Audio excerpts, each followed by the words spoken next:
What's up, YouTube? We're back here with another video, and I'm gonna get straight into it because I've been gone for a while. I've been trying to brand, I've been trying to get the name out there for YouTube purposes and TikTok purposes and Instagram purposes. But today we're talking about the Rock, Cody Rhodes, and Roman Reigns saga. We're just gonna get straight into it to the point it happened to where we're at right now. We're just going to talk about it, just a deep dive, not too deep, but just deep enough to where I can have a simple discussion about it. Now we're going to get into what led into the press conference. So pretty much we get the SmackDown. Roman Reigns is talking. He pretty much, this is after the Monday where Seth tells Cody, you should challenge me. Seth lays interesting points in my opinion. I feel like Seth laid great points into why it could have been Cody versus Seth. I don't really doubt it. I didn't really doubt it. I seen a possibility where Cody could have chose Seth and it would have been okay because of Seth's promo. So pretty much then that's when Cody Rhodes comes out. He talks to Roman and he pretty much makes himself look dumb and his whole build look dumb by saying, I don't want to fight you. I do want to fight you. Well, he says something like, I want to fight you, but not at WrestleMania. But I have someone who wants to fight you. Brings out The Rock. That's when we get the famous handshake. And from that point forward, it has been straight cinema. So ever since that point, that's when, We Want Cody has been trending. And a lot of people talk about Cody's build, about how he doesn't really deserve to fight Roman. So I want to get into Cody's build ever since losing to Roman. He has a bunch of accolades when you sit down and think about it. He was in a rivalry with Brock Lesnar, Dominic. He won the tag team titles. That's the most recent accomplishment. And I feel like Cody has been building momentum since losing to Roman to make himself be like, all right, I can beat Roman now.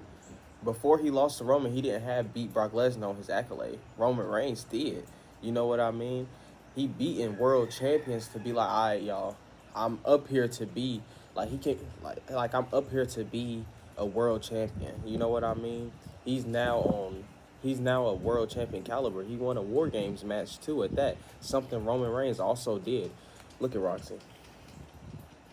She's in the heat, bro. But he's like building his caliber to be like, all right, I'm a main eventer now. Like last year, he tore his pec. He pulled off some main eventer stuff, but he didn't really have the accolades behind him. But hey, once you beat Brock Lesnar, win a War Games, win the Unified Tag Team Champions, you know what I mean? He really proved himself to be like, all right, I think I might be ready to face someone that's 10 times bigger. We're going to talk about The Rock and Roman Reigns build, because The Rock is iffy because he didn't want to be in this a year ago when we could have had the match instead of seeing Cody versus Roman. He declined it. He said, I want to wait the long wait. I want to wait. You know what I mean? And so that's what has me iffy about The Rock. Then come to Sim. The thing is about Rock and Roman, it's a dream match. Everyone wants to see a dream match at least one point in time when it can happen. But The Rock, after he took TKO leadership or whatever it was to get his name back and stuff, it was kind of obvious that he was coming back on screen. And I felt like if The Rock just relaxed, you know what I mean? Because if it is true that he's pulling strings backstage to do this and that, and now they're making it a character, if he just relaxed, let WrestleMania pass, and then do the build after WrestleMania or on the day of WrestleMania, I felt like it would have went 10 times better, and it would not have been a whole backlash. But if this was the plan from the start, then go ahead, because I don't really have a problem. People calling him Hollywood Rock. I'm calling him Corporate Rock. This is Corporate Kane, but in The Rock. This is exactly who it is. Yeah, The Rock versus Roman build has always based off what ifs, dream match, and just people fantasizing. And I felt like The Rock and Roman saw it, Vince saw it, and at one point in time, even before, I think at the Royal Rumble 2015, when Roman won, I'm pretty sure that's the one he won. That's when this all started, the dream match thing. So I felt like at one point in time, it was supposed to happen, but right now it was one of them things where it's like it has to happen with this new Roman character. Because we would have saw this with Big Dog Roman, there would have been no purpose in seeing Rock versus Roman. But now that he has this tribal chief character, it's 10 times better to jump into like fantasizing about this because it makes sense. You know what I mean? It makes sense from a fantasize point. It makes sense from a how can we book this point too.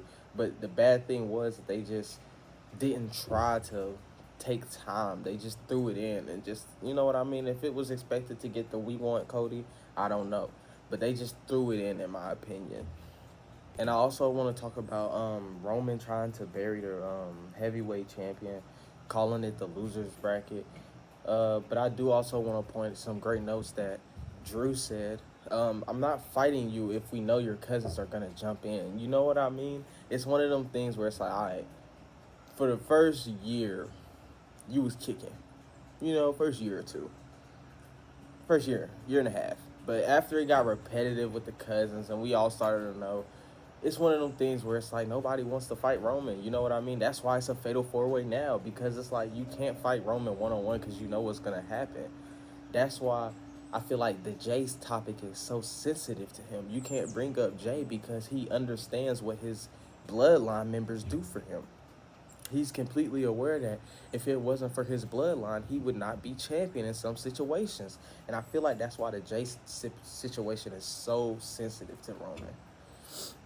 Like, you can say whatever you want. Roman doesn't have to show up. He puts on great matches. But one thing we're not going to sit here and do is that, like, Seth doesn't bust his butt to put on for that world champion. Seth Rollins literally blew out his knee facing Jinder Mahal for the world heavyweight champion. And one thing we're not going to do is sit here and act like Roman is making the greatest points when Seth Rollins is literally saying, I have to bust my butt and get injured because you, as our first champion, do not show up. I have to make this champion a first contender champion because you, as our champion, as double champion, did not want to show up. So we had to force this out the woodwork. We had to fight for this champion to even be built.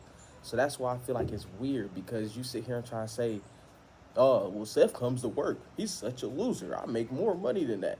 You know what I mean? But it's like, bro, this is his passion. You know what I mean? I told my old homeboy this one time. This isn't Roman Reigns' first dream. So he don't care about this. A paycheck and leave is one of the best things for him. But people like Finn Balor, Seth Rollins, Drew, Cody, they love this. They want to come to work every week because this is their passion. This is their dream. Like, it's one of them things where it's like, the person, these people, like, how can I put it? Because it's come to the point where it's like, I don't have a problem with part-timers, but at the end of the day, don't try and knock the person who loves coming to work because this is their dream. This isn't your first dream. Remember, Roman was a football player. He tried to get into a football player. I think failed that, then got into wrestling. And now he's like, I don't know if he's doing the movie thing, but then at the end of the day, this isn't Roman's first dream. So a paycheck and be with his family and just get to sit down for some weeks, that's the best thing for Roman, because this isn't his first dream. You know what I mean? Like, yeah, it may be in the family, but it don't look like this Roman first dream like Seth Rollins, like Finn Balor, like Dolph Ziggler. Well, I don't know if Dolph Ziggler, because he did wrestling, but you know what I mean? Some people have a passion for this, and some people, this is their job. They're good at this. They're great at this. You know what I mean? They know how to move the strings, and that's Roman is one of them people who know how to move the strings, and he's great at this. So I feel like Roman worked towards his contract that he wanted. You know what I mean? Roman didn't get I get to sit down part-timer contract when he was the big dog. No, Roman had to work towards this. Yeah, Roman took off and came back as the tribal chief, but at the end of the day, he was gone for an amount of time to have to work on this character. You know what I mean? He came back as a new person and earned that contract. Roman was on TV at a point in time. He had to earn that contract. They don't just give contracts out like that. You have to earn that. So him and Seth both earned the contract that they want. So I don't get why we're knocking someone else's down because you don't want to come to work. And now we talk a little bit more on the We Want Cody movement worldwide. I didn't expect it. I didn't expect it because I watched it and I was like, what is going on? Because I really didn't understand it. You know what I mean? But I didn't expect it to go this worldwide to the point where, like, hey, Taylor Swift fans, Cody Rhodes loves Taylor Swift. Lock in. And they locked in. You know what I mean? It's one of them things where it's like, you can't tell if it was a pivot or if it was a swerve. You know what I mean? Like me personally, I can't tell at all, but someone may feel that way. I don't know. Me personally, I just don't know.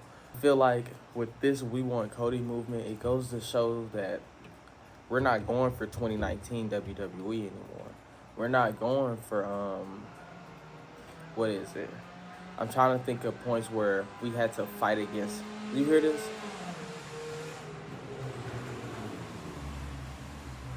Like, bro, trash car too. It's the worst car in the world just drove by. But look at it, bro. And it gets no acceleration. That's the crazy thing. Okay. But it goes to shows that we're not stupid fans who just say, okay. Like that's why when The Rock came up and showed his family tree, it was like, what is this, bro? Who do he think we are to just be like, that's solid. I think that's the reason he should fight over Cody. You know what I mean? It's one of those things where it's like, bro, we're not the dumb fans who just gonna sit down and watch. I guess we'll hijack the show if you want us to. You know what I mean? But there's also another side of this where people be like, all right, we're protesting, but there's also people making death threats. That's not funny. And I feel like this is a situation where you go on TikTok, they're labeling it as Cody fans. And I feel like this situation needs to be talked on because it's not Cody fans. It's delusional people. I don't think you call them like you. I don't think you call them fans at all. It's idiots. You know what I mean? I feel like you shouldn't label them in no category. Cause the thing with The Rock's daughter, they're like, well, nobody was hating on The Rock or giving her death threats till Cody shook his hand. Well, yeah, cause a lot of people see this and get the opportunity like, oh, well, I'm just gonna say whatever the fuck I want. And a lot of people are idiots.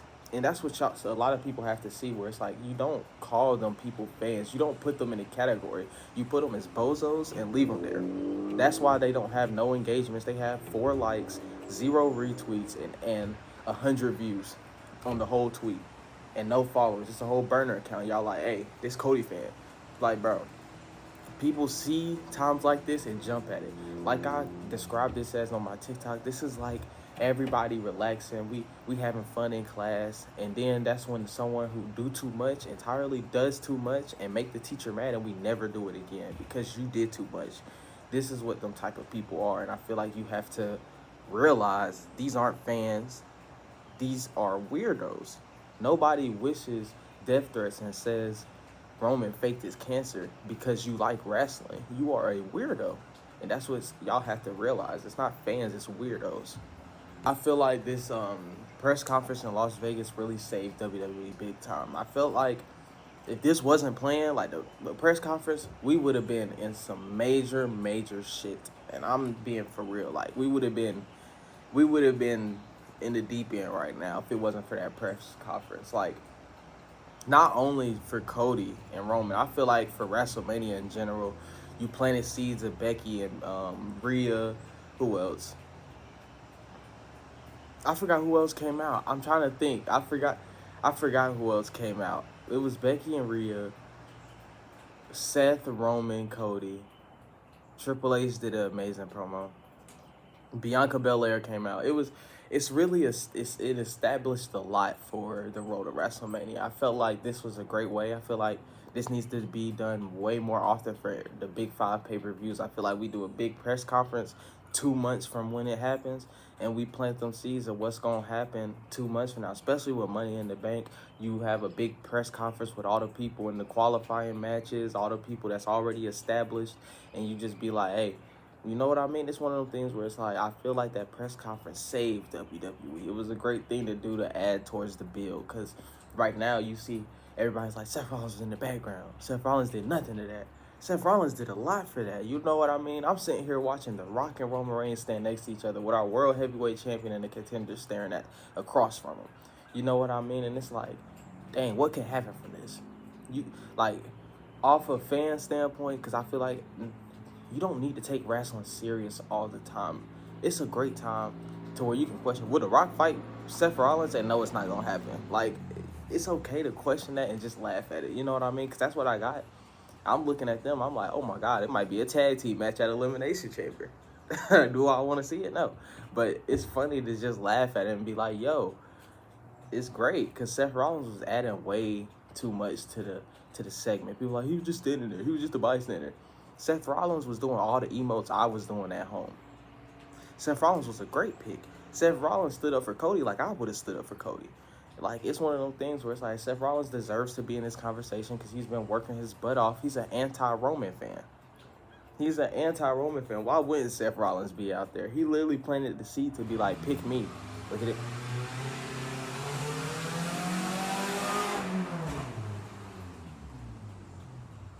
Just to stop up the street. That'd be my whole problem. Like Roman, dang. Seth is an anti-Roman fan, and he planted the seed that Cody should fight him. Why wouldn't he be out there to, like, pick me? Like, come on, y'all. Now we talk about where this press conference leads us. It clearly... Okay, I've been seeing a lot of speculation that this will be where The Rock makes Cody's life hell. And I love that. I love to think that that's where we're going to take the next leap. Because if we really see a new side of Rock where it's corporate Rock, where he's pulling the strings literally, and Cody has to fight through so much, like, I could see the next Raw, he pops up on the big Tron with them goofy glasses and the tight turtlenecks with the leather coat jacket. He's like, well, since you said something about our family, Elimination Chamber, and then, you know what I mean, he just makes it hell from there. Elimination Chamber, he fighting for his spot at Wrestlemania, and then it could build up to him facing The Rock. You know what I mean? Winner gets the match at WrestleMania, and you just leave it at that, you know?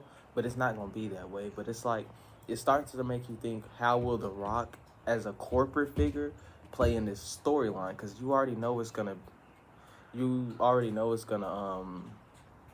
be that way. Because with him being corporate, he said, you fix it or I will. You fix it or I will. Okay, big man, we gonna see what you about to do. You know what I mean? And that's what I want to see. I want to see what The Rock gonna do. But I really think this leads into more, I think, what was the word, adversity for Cody Rhodes. He has to go through it even more now. You beat Brock, but he's no longer talked about. So you got to get more adversity. You got 2 months to get more adversity since there's no longer Brock Lesnar, Cody. So lock in, get ready for the road to WrestleMania. And Roman, he chilling. He don't got to show up. He can show up every other week. But Cody, you got to get that adversity and be ready for it. But that is the end of the video. You know, I just wanted to get my talkings on the Cody Rhodes, Roman Reigns, the whole saga pretty much, because there's a lot that needs to be talked about, and I feel like a lot of people aren't talking about it in the right light. I'm talking about the death threats. A lot of people aren't talking about it in the right light, and I feel like someone needs to talk about it that actually can... I'm not saying I'm the person that can see through it, but someone that isn't as biased on things as a lot of people are, because a lot of people in the TikTok community be biased. I ain't gonna lie. Like, some people, you can tell there's clear Roman Reigns fans, clear Cody fans, and there's some people who uses their brain and are clearly in the middle of this because they're just wrestling fans and they know how the internet works. But this is the end of the video. I just really want to get my topic on the whole saga, because this is one of the greatest sagas right now. Besides their best storyline, Bayley, Io, Sky, and Dakota Kai. Don't let that confuse you. But we about to give y'all a cat cam real quick. Say, hey, Sasha. Hey. Yeah, she pregnant. She pregnant bad. But I'm out, y'all. Peace.